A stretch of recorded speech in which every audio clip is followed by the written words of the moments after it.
My name is Umesh Paliwal, I am the cofounder of unlisted zone. Friends, हमारे पास care health insurance के पहले 6 month के result आ गए हैं FY 21-22 के। तो आज हम इस वीडियो में उसकी एनालिसिस करेंगे।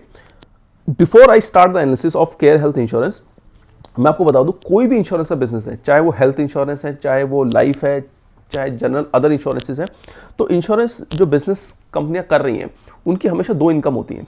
पहली इनकम होती है इंश्योरेंस बिजनेस से, जो इंश्योरेंस बिजनेस के प्रीमियम से कमा रही है, और दूसरा होता है इन्वेस्टमेंट बिजनेस। फॉर एग्जांपल, आज मैं एक पॉलिसी लेता हूं, अगर मैं केयर हेल्थ इंश्योरेंस की बात करूं तो care health insurance is a pure stand alone health insurance company. इसका मतलब ये है, ये केवल हेल्थ इंश्योरेंस देती है, इसके अलावा कोई भी इंश्योरेंस नहीं देती है। अगर मैं आज के डेट में कोई इंश्योरेंस लेता हूं, एक 5 लाख रुपीस का इंश्योरेंस लिया मैंने केयर हेल्थ इंश्योरेंस का, सपोज उसका प्रीमियम है 10,000 रुपीस का, तो 10,000 की प्रीमियम इनकम होगी। अब वो जो प्रीमियम इनकम है वो कहीं ना कहीं ये इन्वेस्ट भी करते हैं, क्योंकि इनके पास सरप्लस मनी होता है। क्योंकि हर बंदा, जैसे मैंने फॉर एग्जांपल एक का एग्जांपल दिया कि एक बंदा प्रीमियम 10,000 का पे कर रहा है, ऐसे हजारों लोग हैं जो हर साल केयर हेल्थ इंश्योरेंस के हेल्थ इंश्योरेंस लेने के लिए प्रीमियम पे कर रहे हैं। उस प्रीमियम को कहीं ना कहीं ये इन्वेस्ट करते हैं। तो कोई भी इंश्योरेंस बिजनेस को आप स्टडी करो तो उसके हमेशा 2 इनकम होती है। पहली होती है इंश्योरेंस बिजनेस से, सेकंड होती है इन्वेस्टमेंट बिजनेस से। अब समझ लेते हैं इंश्योरेंस बिजनेस ने इसने जो अभी 6 मंथ गए हैं उसमें कैसा परफॉर्म किया है और इन्वेस्टमेंट बिजनेस ने कैसा परफॉर्म किया है। तो लेट अस स्टार्ट। तो जैसे कि आप देख रहे हो, लास्ट ईयर अगर मैं देखूं 6 मंथ FY 2021 है, लास्ट के 6 मंथ्स थे लास्ट ईयर के, वहां पे इसने 742 करोड़ की प्रीमियम इनकम कमाई थी, जो कि आज बढ़ के होगी 1100 करोड़। यानी पिछले 1 साल में इन्होंने 48.25% की ग्रोथ दिखाई है प्रीमियम के अंदर, which is very good sign for the business. और कुछ अदर इनकम है जो लास्ट ईयर 50 करोड़ की थी, इस साल 60 करोड़ की हो गई है। तो if I talk about the total income that they have generated in the first 6 month of last year, that was 792 crore, and now it has been increased to 1160 crore. That means there is an increase of 46% in the total income from the insurance business. Okay, now let us talk about the expenses. कि जब भी कोई business किया जाता है तो उसमें केवल इनकम नहीं होती, उसमें एक्सपेंसेस भी होते हैं, और इनकम में से जब एक्सपेंसेस कम करते हैं तो प्रॉफिट निकलता है। तो अगर मैं एक्सपेंसेस की बात करूं तो देखिए, ये जो क्लेम्स हैं, जब आप इंश्योरेंस पॉलिसी लेते हो, आज मैंने कोई 10,000 रुपये की इंश्योरेंस पॉलिसी ली हो, अगर मैं कल को बीमार पड़ता हूं, so I will go to the hospital and claim the bill जो मेरी लिमिट के अंदर है। फॉर एग्जांपल 5 लाख की मेरी लिमिट है, तो 5 लाख के अंदर जो बिल आएगा द कंपनी विल पे। तो जो क्लेम्स इनकर्ड हुए हैं, वो लास्ट ईयर इन्होंने जो पे किया था 447 करोड़ रुपीस पे किया था टू फॉर द क्लेम्स। इस साल वो बढ़ के हो गए 869 करोड़, यानी ऑलमोस्ट 94% इंक्रीज हुआ है। इसका रीजन दोस्तों क्या है, जो सेकंड वेव ऑफ कोरोना थी, जो अप्रैल से स्टार्ट हुई थी, अप्रैल मई जून में, तो वो जो क्वार्टर था, और फिर धीरे धीरे तो चीज़ें सबड्यूड होने लगी। जो पहले 3 महीने थे उनके अंदर बहुत ज़्यादा क्लेम आए थे।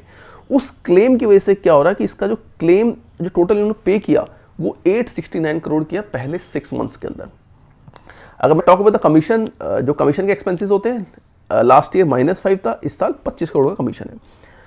अदर एक्सपेंसेस की बात करूं इंश्योरेंस बिजनेस के अंदर, कि ये अपने एम्प्लॉयज़ को सैलरी दे रहे हैं, बहुत सारे ऑफिसेज रन कर रहे हैं, वहाँ पे खर्चे हैं, बहुत सारे खर्चे अलग अलग मिला के, तो लास्ट ईयर 326 करोड़ के थे, इस साल 453 करोड़ के हैं, यानी खर्चों में भी 38% की ग्रोथ हुई है।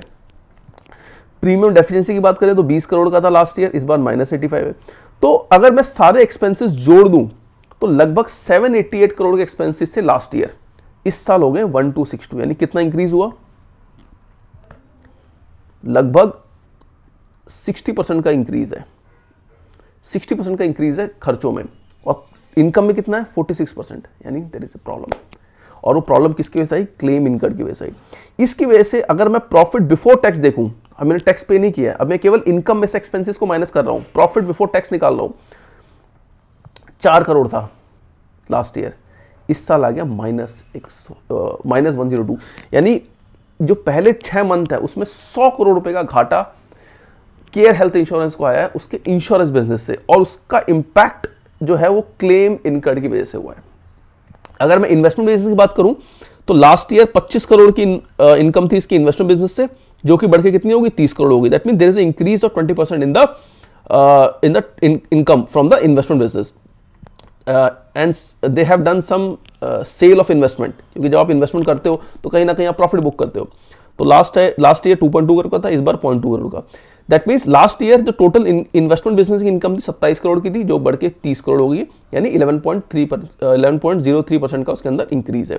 अगर मैं एक्सपेंसेस की बात करूं तो लास्ट ईयर 3.9 करोड़ के एक्सपेंसेस थे इन्वेस्टमेंट बिजनेस से, इस साल थोड़े से एक्सपेंसेस कम हो गए हैं, 3.4 करोड़। तो प्रॉफिट बिफोर टैक्स की बात करें तो 23 करोड़ की इनकम थी, 23 करोड़ का प्रॉफिट था लास्ट ईयर फर्स्ट 6 मंथ्स में, इस साल 26.8 करोड़ का है। यानी अगर मैं टोटल प्रॉफिटेबिलिटी देखूं, प्रॉफिट दोनों बिजनेस से, तो दिस प्लस दिस, यानी इस साल टोटल 75 करोड़ का लॉस है। और अगर मैं लास्ट ईयर देखूं तो लास्ट ईयर 4 करोड़ इसने यहां से कमाए थे, 23 करोड़ यहां से कमाए थे, यानी 27 करोड़ की इनकम इसकी आई थी। दैट मीन्स जो फर्स्ट 6 मंथ है इस साल के, उस पर कोविड का इंपैक्ट साफ साफ नजर आ रहा है। तो इसी के साथ मैं वीडियो को अंत करता हूं। होप ये वीडियो आपको पसंद आया होगा। यहां मैंने एनालिसिस करी केयर हेल्थ इंश्योरेंस के क्वार्टरली रिजल्ट्स की, जो 6 मंथ के रिजल्ट हमारे पास आए हैं। अगर आपको वीडियो पसंद आया तो इसको जरूर शेयर कीजिए, लाइक कीजिए, हमारे चैनल को सब्सक्राइब कीजिए, और ऐसे इंटरेस्टिंग वीडियो में और आगे लाऊंगा। तब तक के लिए धन्यवाद, थैंक यू।